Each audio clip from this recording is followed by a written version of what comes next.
Sa pagpapatuloy ng ating balitaan, umani ng papuri ang isang delivery rider sa Northern Samar na nagsauli ng napulot nitong 20,000 piso.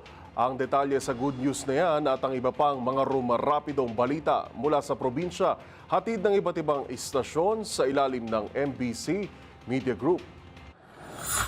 Umani naman ng papuri mula sa mga netizens ang isang delivery rider dito sa lalawigan ng Northern Samar matapos na magsauli ito ng pera. Ito ay nakilala na si Michael Canoy ng San Miguel, Visayas, Northern Samar. Napag-alaman na napulot nito isang belt bag na naglalaman ng pera na nagkakahalaga ng 21,000 pesos. Agad niya itong isinauli sa pulis. Ang nasabing belt bag na naglalaman ng pera ay agad na isauli sa mismong may-ari din ito. Labis naman natuwa na sabing may-ari at nagpasalamat doon sa nasabing rider, lalo pat naroon din ang kanyang mga ID.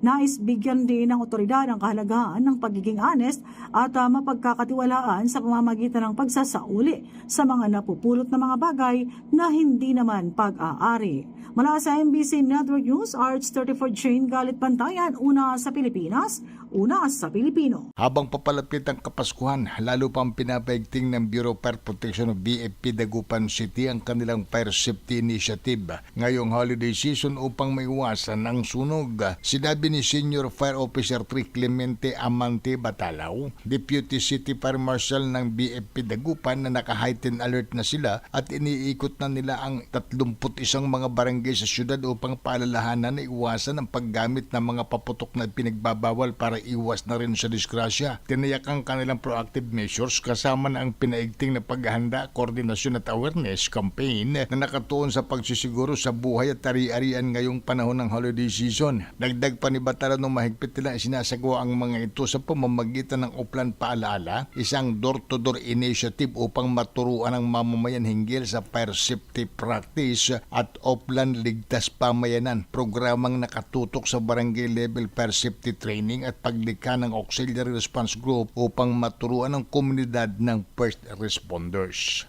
Para sa MBC TV Network News, ito si Freddy Fajardo Aris 38, una sa Pilipinas, una sa Pilipino.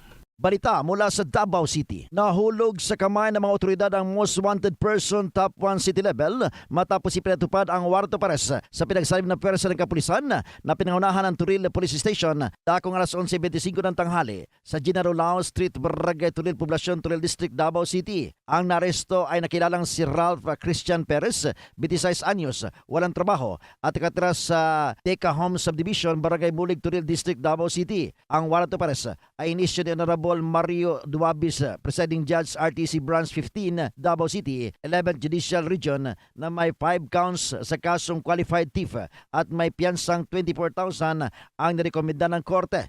Nakulong na ngayon ang akusado sa Turil Police Station para sa wastong disposisyon. Para sa MBC TV Network News, ito si June Suter, una sa Pilipinas, una sa Pilipino.